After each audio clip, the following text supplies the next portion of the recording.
Le Pontet, une ville de 15 000 habitants à la périphérie d'Avignon. En ce lendemain de municipal, ses habitants se réveillent avec un maire aux couleurs du Front National. Le Pontet a beaucoup d'immigrés et c'est ce qui agace les gens. Voilà.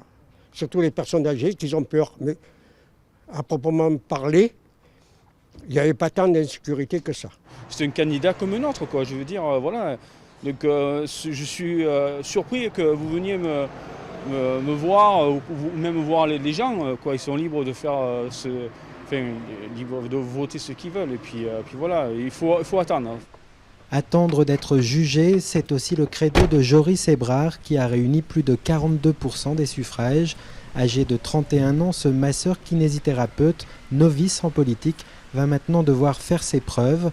Électeur de Jean-Marie Le Pen dès son plus jeune âge, il a parfois du mal à cacher ses idées derrière son discours policé. Je préfère que les habitants, les Français, vivent bien dans leur pays. Voilà, en pouvant accueillir du monde, c'est possible, mais on ne peut pas accueillir tout le monde vraisemblablement. La capacité d'accueil est dépassée au niveau de notre pays. Un discours forcément mal ressenti par la communauté immigrée du Pontet.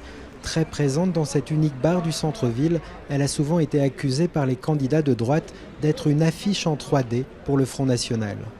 Franchement, j'ai l'impression que le climat est un petit peu tendu.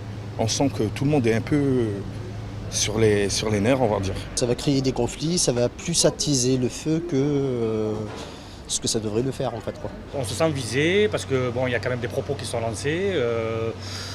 Après j'espère que les gens vont faire la part des choses. Le candidat socialiste, lui, ne croit guère en un avenir rose. Après le premier tour, il s'était désisté en appelant ses 13% d'électeurs à faire barrage au Front National. Mais cela n'a pas suffi. Aujourd'hui, il appelle à la résistance. Ce n'est pas Joris Ebrard qui va aujourd'hui commander la mairie, mais c'est bien 2 idéologues ou 3 qui vont descendre de Paris et qui vont mettre en pratique un peu l'idéologie du Front National.